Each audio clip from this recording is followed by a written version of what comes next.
Tonight, oil prices soar worldwide as the Iran war drags into its second week. But the president claims it doesn't really affect us. Then mixed messaging. The president says the fighting will be over very soon, but also says the U.S. is going to go further. Plus, Anthropic takes the Trump administration to court after getting blacklisted for refusing to gut their own AI safeguards. As the 11th hour gets underway on this Monday night.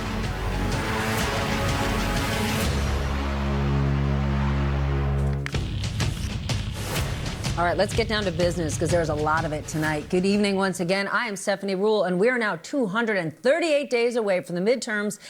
And the war in Iran has caused serious volatility in the markets today. The Dow was down nearly 900 points this morning, but rebounded after the president made new promises just before the closing bell that the war in Iran is nearing its end. And it closed up more than 200 points. Amazing how that works. President Trump also told CBS News the war is very complete. And at the same time, he said that the Strait of Hormuz is open now and that he is, quote, thinking about taking it over. But then he sent a different message to Republican lawmakers and then the media later on. Watch this. We've already won in many ways, but we haven't won enough. We go forward more determined than ever to achieve ultimate victory that will end this long-running danger once and for all. 47 years, it should have been done a long time ago. You know, Iran was supposed to be this big, powerful country. We wrapped the hell out of them. And, you know, I don't know when they cry uncle, but they should have cried it 2 days ago, right? We're ahead of our initial timeline by a lot. I would say that we probably would not have thought after a month we'd be here. I will not allow a terrorist regime to hold the world hostage and attempt to stop the globe's oil supply. And if Iran does anything to do that, they'll get hit at a much, much harder level. Okay, all of that deserves one big, giant, massive for fact's sake. The Strait of Hormuz is still effectively closed. Traffic is way down. Tankers are stranded. I want you to take a look at this graph from Bloomberg showing the steep drop in movement both in and outbound. And according to data from Bloomberg, fuel tankers are now rerouting toward East Asia, where energy buyers there are outbidding rivals to lure fuel shipments. Oil prices surged past $100 a barrel at one point before falling back after the president hinted that the war was very complete, whatever that means. Meanwhile, gas prices rose to an average of $3.47 a gallon. That is up nearly 50 cents in the last week. But as with everything in this administration, it is not what they say, but what they do. The president might say this war is over or close to it, but sources are telling CNBC that tomorrow, energy ministers from the G7 will hold a virtual meeting to discuss a potential release of oil reserves, and that the U.S. believes a joint release of 300 million to 400 million barrels would be appropriate. I want to bring in Josh Einiger, MS Now senior reporter. He joins us live from the UAE. Josh, I'm so glad you're here. The president said today that the Strait of Hormuz is open. Tankers are moving through once again. I do not believe that is the reality, so level set it for us.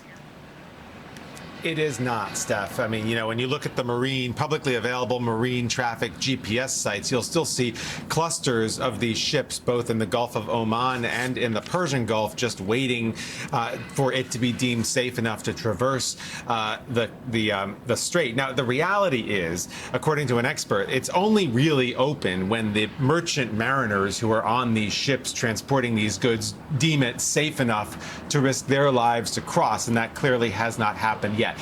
Steph, they can, whenever they feel safe, cross the strait. They can do it pretty quickly. They just hit the throttle and they go. But the problem is the factories that produce the materials they're transporting, whether it's petroleum products, liquefied natural gas, or whether it's aluminum or fertilizer. All of these are industries that are served by ships that go through the Strait of Hormuz. Many of those factories, those facilities, have already ramped down production because of this stoppage in the strait. And it's not like flipping a switch to turn things back on. Now, there's a lot of mixed messaging. The president is saying that the war could be over very soon. It's almost complete.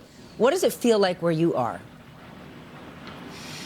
So mixed messaging actually all around, Steph. In the last maybe 36 hours, Iran struck, critical infrastructure, oil infrastructure in Bahrain, here in the UAE, and they targeted in Saudi Arabia, leading to very stern rebukes and warnings from Saudi Arabia.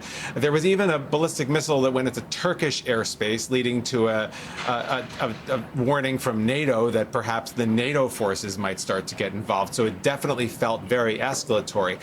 At the same time, there was a notable data point here in the UAE, which every afternoon reports the number of projectiles it saw over the previous 24 hours. And the most recent report we got, which Monday at 5 p.m. local time, was they had seen 12 ballistic missiles and 18 attack drones.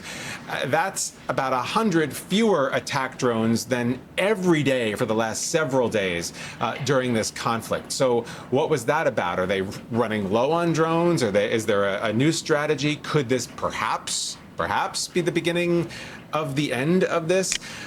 It's now 7 a.m. on Tuesday here in the Middle East, and I guess we'll see what happens today. Steph. Josh, thank you for joining us tonight. Stay safe where you are. I want to turn now to our leadoff panel. We've got a great one tonight. Ron Insana is back, veteran financial journalist and publisher of The Message of the Markets on Substack. Peter Goodman is back, global economics correspondent for The New York Times. And Susan Glasser is here, staff writer for The New Yorker. Mr. Insana, we turn to you first. According to CNBC, the G7 energy ministers supposedly tomorrow will be discussing releasing oil reserves. Today, the president floated removing oil-related sanctions on Russia, despite the fact that Russia is reportedly helping Iran. Will any of the above help in reducing prices? Steph, it only had really, a short-term impact. 24 hours ago, oil was touching $120 a barrel. That headline was circulating last night. It got oil off its highs. Then, of course, when the president spoke today, we got all the way back to $85 a barrel from $120 last night.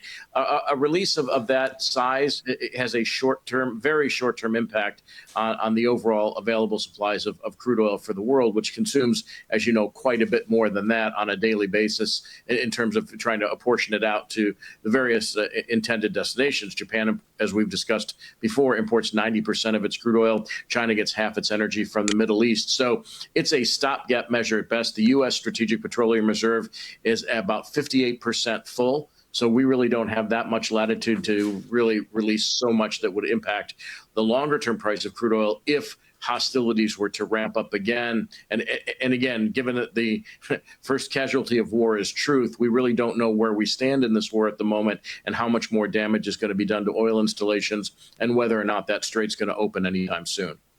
Susan, considering both of those things, does it sound like this administration is confident that the war will be over soon? Well, I mean, look, we're right to lean into the fact that we're hearing very conflicting things. Donald Trump, as always, tends to say the quiet part out loud. At one point in his press conference today, he essentially said, well, the war is almost over, but also I'd like to do some more winning before it's over. And I think that's the dilemma for Trump. The expectations, which are, I think, informed by his previous performance, suggest that he would like to find a way to get out. And because he's been so fuzzy about the goals of the war, that he will just, stop it at a time and place of his choosing and declare victory no matter what, since he never articulated clearly the goals. However, and I do think, Steph, this is important, is Donald Trump really going to be able to claim victory when what he's done is to leave the regime in place in Iran after calling for regime change? And not only that, but the Israeli airstrike killed the supreme leader Khamenei, only to have a new supreme leader chosen who is also Khamenei, the son of the late dictator of Iran. And so for Donald Trump, even with his ability to brazen through and to sort of say that up is down and down is up, it's going to be hard for him to just say tomorrow, never mind, and here's this great victory I won. So I think they're going to be more searching for an off-ramp, and perhaps for that reason pressuring to try to take some pressure off of the energy prices in order to buy more time for a more successful outcome of this campaign. The president is great at selling things, Susan, but honestly, How will he sell to the American people? We got rid of the horrible, evil, no good 89-year-old Ayatollah, and he's been replaced with a 50-some-odd-year-old one that has the exact same politics. Yeah, the same politics, the same last name. We just killed the rest of the guy's family. He already was associated with the hardline faction. Again, you might have just picked a harder line, younger, more extreme version of the previous dictator, number one. Number two, Donald Trump started out this war with the American people not supporting it. That is really without precedent in the modern annals of American leaders going to war. And it means that there's no reserve of support and goodwill for Trump to burn through in this instance, because it was a war of his choosing that he chose not to sell in any meaningful way to the American people or to explain. I think that makes it politically extremely problematic for him, which is why creating a victory out of the situation right now, it's hard to see how he can do that. I'm not sure how all those Iranian Americans who are pleased with what the president does, who are out there doing the Trump dance, what they will feel if this is how this plays out. Peter, according to Fox News, this one was extraordinary to me. The president said oil tanker crews need to show some guts and sail through the Strait of Hormuz. Is that realistic, that the president saying, don't be chickens, boys, is going to get them to say, you're right, let's risk our lives? I mean, look, we went through a couple of years where a bunch of Iranian proxy forces, the Houthis in Yemen, managed to essentially shut down the Red Sea. That is the primary artery connecting Asia to Europe. We had shipping prices skyrocketing. We had difficulty moving all sorts of products, including energy. This is partially, what exacerbated the impact of the Europeans losing access to gas that they used to buy from Vladimir Putin's Russia before Russia invaded Ukraine. Now, this is Iran itself with whatever it's got left. Doesn't need much. It's not missiles. You can continue to effectively make the Strait of Hormuz, which is the gateway for a fifth of the world's oil consumption. You can continue to make it off limits, provided you put some fear into the human beings who actually have to risk their lives to get through this channel, to say nothing of insurance companies. Insurance companies have to be willing to take the risk of standing behind these ships, and insurance rates have gone through the roof. So it's very easy to go and question the manhood, if you like, of the people who are actually there on board these vessels. But no, that's not going to be an effective recruitment strategy. And it seems fair to say at this point that if the Iranian playbook is to jack up the economic costs for the rest of the world of this conflict, they are succeeding. And it does seem in these mixed messages from the president himself, Donald Trump, that he's succeeding in actually putting some additional complicating thoughts into the mind of the decider himself. So there are all sorts of ways in which the Iranians can continue to make this very volatile and difficult from an economic standpoint. Ron, we keep hearing the administration say this energy shock is short-term, it's short-term pain for long-term gain. Two questions. If they get tankers racing through the Strait of Hormuz tomorrow, the next day, will the damage that's been done over the last week erase itself? Can they just get back on track, A? And B, is there any scenario where the administration is correct and there's a positive long-term economic picture here? I think the second question is harder to answer, Steph, insofar as, I'm not sure unless Iranian oil were to come back online, and they produce anywhere between, 2 and 4 million barrels a day. They sell it largely to Russia and other parts of the world. They're not going to be coming back online anytime soon, nor would they probably be likely to allowed to sell it elsewhere in the world if the U.S. imposes further sanctions absent regime change or a change of attitude, if you will, on the part of the existing regime. And then quickly putting things back together? Not really. It's going to take weeks to months to restore the production capacity of the various installations that have been hit. Once these facilities, as we heard earlier in the program, are taken offline, you can't just flip a switch and throw them back on. So there'll be weeks to months of disruptions. And again, with respect to the Strait, with respect to the Persian Gulf, Karg Island, which the president said the United States might militarily take over, that's another step in the war that would leave this far from being completed.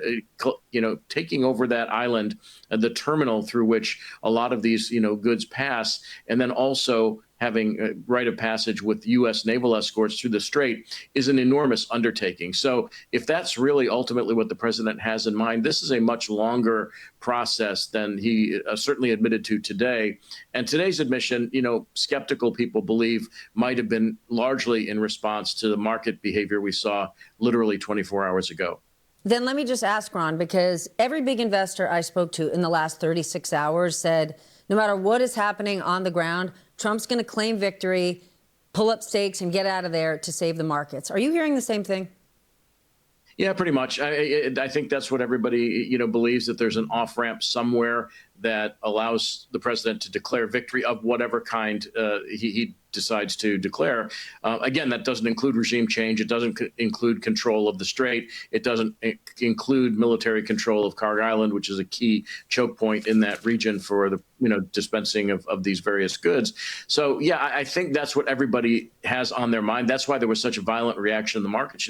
24 hours ago, the Dow was down 1,100 points, and oil, as I said earlier, was at $120 a barrel. Futures are a little soft tonight, but as you said, they rallied 200 points into the close today, and oil's around 88. Just as the president said, I think this thing is almost over, and poof, the market closes down not so much. Peter, oil isn't the only thing, isn't the only resource that passes through the Strait of Hormuz. Help us understand sort of the ripple effect, because you got agricultural products, you got fertilizer. Sure. Yeah, fertilizer is a big one. Nitrogen is the chemical food stock for roughly half the food supply on planet Earth. The most important form of nitrogen fertilizer is urea. You need natural gas to make ammonia, which then gets turned into urea. 35% of the global supply of urea is right now on the wrong side of the Strait of Hormuz, and it can't get out to the rest of the world. Look at the calendar. In the Northern Hemisphere, farmers are trying to figure out how much fertilizer to put on their fields.